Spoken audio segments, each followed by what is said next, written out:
UERJ Entrevista. Temas atuais comentados por professores e pesquisadores. Um espaço para reflexão sobre o nosso dia a dia. Chegamos ao fim de mais uma temporada do UERJ Entrevista, abordando uma das mais intensas emoções humanas e muito buscada por todos, ainda mais nesse momento de pandemia, o amor. Para nos ajudar a refletir sobre esse assunto, convidamos José Augusto Evangelho Hernandes, professor do Instituto de Psicologia da UERJ.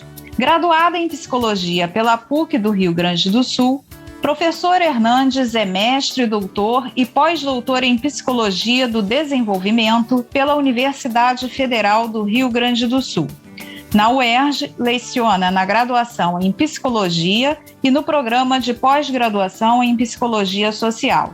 Em suas pesquisas, se debruça sobre os relacionamentos interpessoais íntimos e familiares, entre outros assuntos. Eu sou Eneida Leão e este é o UERJ Entrevista. Professor José Augusto Evangelho Hernandes, obrigada por aceitar nosso convite. Eu é que agradeço, Eneida, a oportunidade de falar nesses temas tão importantes para nós, humanos, não é? Que são, assim, coisas que pesam tanto na nossa vida, né? Muito obrigado pela oportunidade. Professor Hernandes, existe uma psicologia do amor? O que exatamente ela estuda? Sim, Eneida, existe uma psicologia do amor. Num primeiro momento, nós podemos dizer que o próprio Freud, né, que é uma pessoa muito importante, um marco histórico importantíssimo no desenvolvimento da psicologia, no primeiro momento o Freud foi uma das pessoas que estudou e tratou muito do amor, não é? Principalmente desse aspecto do amor que nós hoje chamamos de paixão. A psicanálise, a teoria psicanalística, ainda tem um destaque importante, né? Principalmente nessa parte que nós chamamos de paixão. Depois, mais adiante, nós tivemos também na escola humanista, representada pelo Abraham Maslow e o Carl Rogers, também uma dedicação sobre esse tema, não é? Os humanistas trataram muito também dessa questão do amor, de uma forma diferente, obviamente, da abordagem freudiana, não é? Pois que o próprio modelo de homem é um modelo bastante diferente, né, nessas duas abordagens, né? Para o Freud, o homem tem uma definição, digamos assim, não é? E para os humanistas, o homem tem uma outra definição, por vezes até bastante oposta, né? Mas mais adiante ainda, né, digamos assim, na década de 1970, é que o amor passa a ser estudado, digamos, numa perspectiva científica mais tradicional, porque o humanismo, de certa forma, é uma proposta acientífica, né? E a partir, então, dos anos 70, veio, digamos assim, uma proposta mais tradicional, não é? Dentro desses padrões da própria ciência, não é? Com a possibilidade de se observar esse amor de uma maneira mais objetiva, a possibilidade de analisar o amor e, portanto, decompô-lo, né, em elementos ou em componentes, né? E até a possibilidade de avaliá-lo. E é o que nós fazemos hoje em dia, né? Nós temos a possibilidade de mensurar, de avaliar, de ver essas partes, não é, que compõem o amor e acompanhar até o desenvolvimento disso nos casais, não é? Professor, em função disso tudo que o senhor falou, então é possível definir o amor e a afetividade e como ele se dá ao longo da nossa vida? Há mudanças no amor da adolescência para o da fase adulta, por exemplo? Sim, Eneida. Nós temos muitas definições sobre o amor, né? Mas eu vou, então, ficar naquela definição que eu tenho trabalhado mais, não é? Que eu tenho realizado as minhas pesquisas, e é dentro dessa perspectiva cognitivo-comportamental. E mesmo dentro desta teoria, existem também várias abordagens do amor, não é? Eu tenho trabalhado com uma muito importante e muito conhecida, talvez até se possa dizer que seja a mais famosa, né? Que é a teoria do triangular do amor. Essa teoria ela foi construída por um norte-americano chamado Robert Sternberg, e isso já na década de 1980. Ele, então, desenvolve uma definição a partir de uma série de pesquisas que realizou, não é? Ele tenta fazer uma integração, é uma teoria que tem uma presunção de ser integradora, né? Que tem essa ambição, e ele, então, notou, depois de um exaustivo estudo, né, em muitas fontes, né, em fontes científicas, em fontes literárias, em fontes filosóficas, né, e ele identificou que a paixão, a intimidade e o compromisso seriam os elementos mais fortes e mais recorrentes, não é, que ele encontrava em todas essas fontes, em diversas culturas, não é? Então sempre aparecia como um componente, né? Ele chamou de componentes, esses elementos, né? Essas dimensões, a paixão, a intimidade e o compromisso, né? Essa teoria dele ficou muito interessante, é uma teoria até bem sofisticada, não é? Onde se consegue, por meio dela, entender também o próprio desenvolvimento do relacionamento amoroso, né? Além também de se conseguir identificar estilos ou uma tipologia do amor, né, a partir da combinação desses três elementos. Então, a gente poderia também, assim, ver os tipos de amor, né, que as pessoas desenvolvem. Mas num desenvolvimento, numa perspectiva de desenvolvimento, né, isso que você me colocou da adolescência, né, como uma fase do ciclo vital humano, né? Uhum. Veja que, diz o Sternberg, né? Num primeiro momento existe a dimensão, não é? Emerge a dimensão paixão.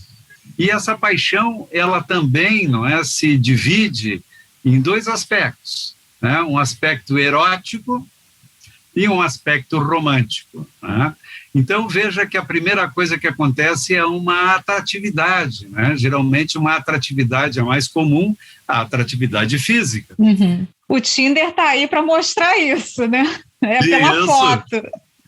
Exatamente, não é? Então, as pessoas se olham e vem uma atração irresistível, né? E a vontade de se aproximar, né?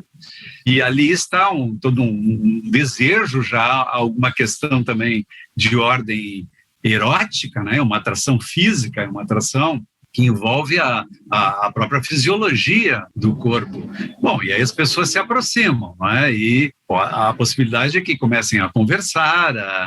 Então é o início de tudo, né? E no início tudo está mobilizado muito por essa energia, não é? Essa energia de cunho sexual, erótico, não é? Bom, se isso continuar, não é? Se houver a possibilidade da continuidade, porque hoje em dia também nós temos muitas modalidades aí de relacionamento amoroso que ficam, às vezes, num único episódio, né? Uhum. Que até os adolescentes, como tu bem colocaste, Eneida, eles dizem que é o ficar, né? Isso, é o ficar. Isso, é um conceito bem moderno de relacionamento, né? Que na nossa época de jovem, né, não tinha isso, né? Nós tínhamos a paquera e tal, o namoro, né? Uhum. E o namoro. Agora, hoje em dia já existe essa possibilidade, né, que é muito frequente, de um relacionamento, digamos assim, sem maiores perspectivas, né, de continuidade, mas que está ali apenas para uma diversão fugaz, né? Aí como fica, por exemplo, professor, essa dimensão do compromisso que o senhor falou? Uma situação do ficar. Não haveria o compromisso, né, Dentro? Porque na nossa época, o relacionamento menos compromissado até seria o namoro, que era uma fase ainda de conhecimento e tal, embora tivesse um certo compromisso, né? Mas era mais leve, né? Hoje em dia o namoro tem um peso maior, um compromisso maior do que tinha na nossa época, pelo menos eu percebo dessa forma, não sei se o senhor concorda. Eu acho que tu tens razão, não é? Me parece que nessa perspectiva do ficar, realmente quando a coisa evolui para o namoro, significa que não é, a coisa está mais séria, né? Que o relacionamento realmente ele aumentou em grau de seriedade, né? E aí eu acho que já há uma perspectiva de construírem alguma coisa juntos, né? De quem sabe virem a se casar ou enfim, não é? Não necessariamente um casamento formal, mas um compromisso, né? Assumir um compromisso de desenvolvimento de um projeto de vida conjunto, né? E quem sabe até da construção de uma família, né? E então, né, a gente vive hoje muito essa coisa entre os jovens, né, Eneida, do ficar.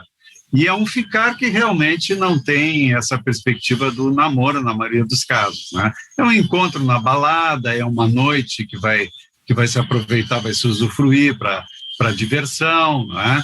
E isso, em geral, não tem continuidade na maioria dos casos, né? É algo que termina naquilo ali mesmo, né? Mas digamos que essa paixão tivesse continuidade, né? E aí partisse para aquilo que nós chamamos de namoro, né? Então vamos ter um relacionamento, vamos nos conhecer mais, né? E vejam que aí nesse tempo de conhecimento, agora a gente começa a se revelar mais um para o outro, né? Para justamente poder desenvolver o conhecimento mútuo. E esse conhecimento nos leva àquilo que o Sternberg chama de intimidade. Eu passo a conhecer o outro e, de repente, esse conhecimento do outro me traz admiração, me traz respeito, me traz confiança, me traz segurança. E essas coisas vão crescendo tanto, essas questões todas de suma importância para nós, seres humanos, que chega um momento em que os amantes pensam assim, não posso ficar sem essa pessoa é muito importante para mim, não é? Essa pessoa, ela me dá um significado para a vida, para tudo.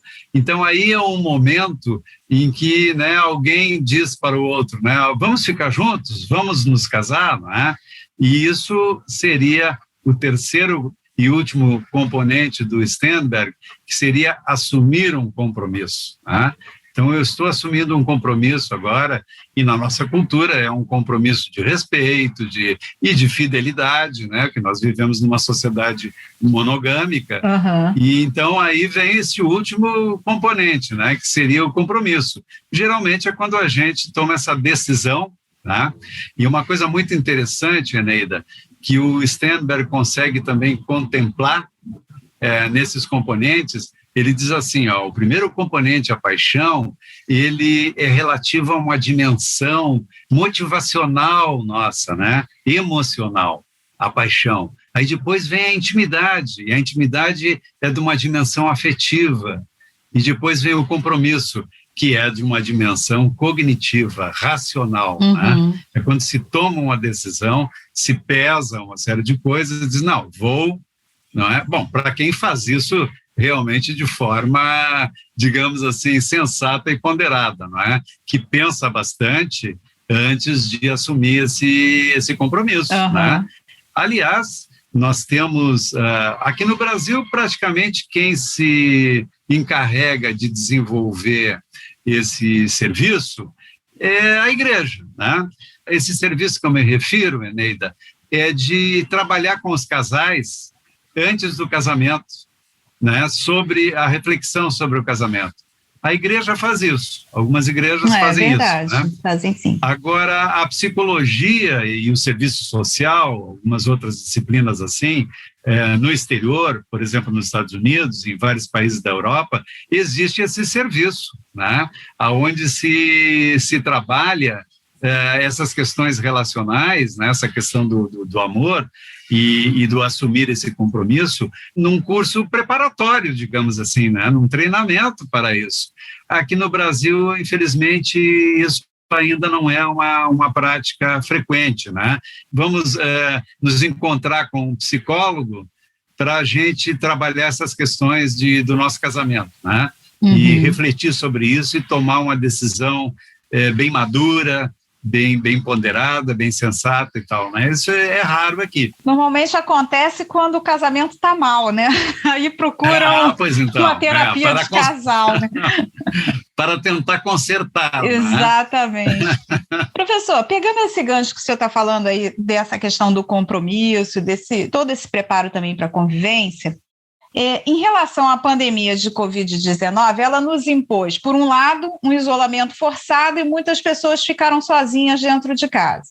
Em outros casos, né, os parceiros que moravam juntos passaram a ter uma convivência diária muito mais intensa. Como o senhor avalia essas duas situações? Como é que a pandemia afetou ou não afetou esses relacionamentos amorosos? Eneida, a gente já tem dados, né? Muitas pesquisas estão sendo feitas e foram feitas, né? E, claro, isso afetou demais, né? Os relacionamentos das pessoas, né? E a gente está vendo aí, por exemplo, as coisas negativas, né? Que aparecem muito também, não é? A gente está vendo um aumento grande da violência doméstica, não é? Porque as pessoas, de repente, agora estão nesse confinamento, nessa circunstância, tiveram que ficar mais tempo junto, né, e conviver, uma coisa que já não estavam mais acostumadas a fazer, né, porque assim como a gente viu lá a paixão, depois, né, vai se aproximando, e a intimidade, né, a intimidade é muito baseada no diálogo, na conversa, na convivência, né, e aí vem o compromisso. Mas depois também, com o andar dessa carruagem, né, e dessa intimidade, muitas vezes, ela vai ficando rara, ela vai desaparecendo na vida das pessoas que trabalham, que não têm tempo, que vem para casa já cansado na hora de dormir, no outro dia levanta cedo, e essa coisa toda da vida que a gente tem, não é? Isso também afasta muito as pessoas, né, umas das outras. E afastam os amantes também. Então, de repente, eles estão vivendo ali na mesma casa, né? E às vezes já tem filhos também, já tem outras fontes de preocupação e de foco, né? E vão se afastando muito e deixando de lado o foco do amor, o foco dos amantes, do conjugal. Às vezes estão muito envolvidos com o mundo do trabalho ou o mundo da paternidade, né, e da maternidade.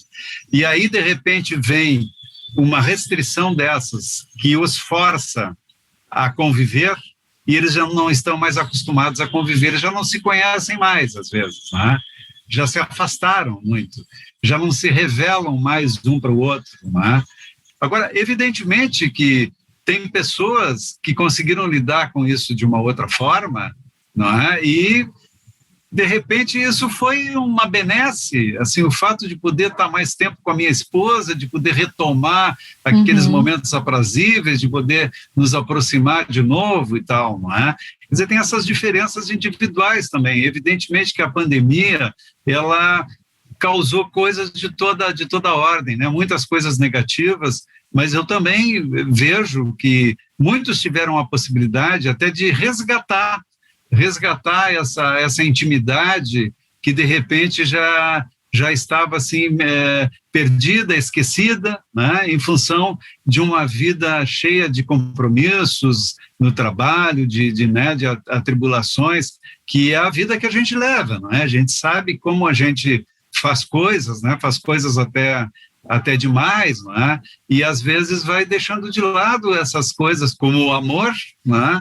Que é algo tão importante para a nossa existência quanto o trabalho, né? Com certeza, professor. Professor Hernandes, muito obrigada pela sua participação. Olha, Eneida, eu aqui agradeço a oportunidade de falar para vocês aqui desses temas que nos são tão caros, não é? E que animam a gente nessa vida, não é? Muito obrigado. No ERJ Entrevista de hoje, conversamos com José Augusto Evangelho Hernandes sobre amor e afetividade. Acompanhe a Rádio ERJ em www.cte.erj.br/Rádio ERJ e siga-nos no Facebook, no YouTube e nas principais plataformas de podcast. UERJ Entrevista. Produção Rádio ERJ. Realização Centro de Tecnologia Educacional. CTE.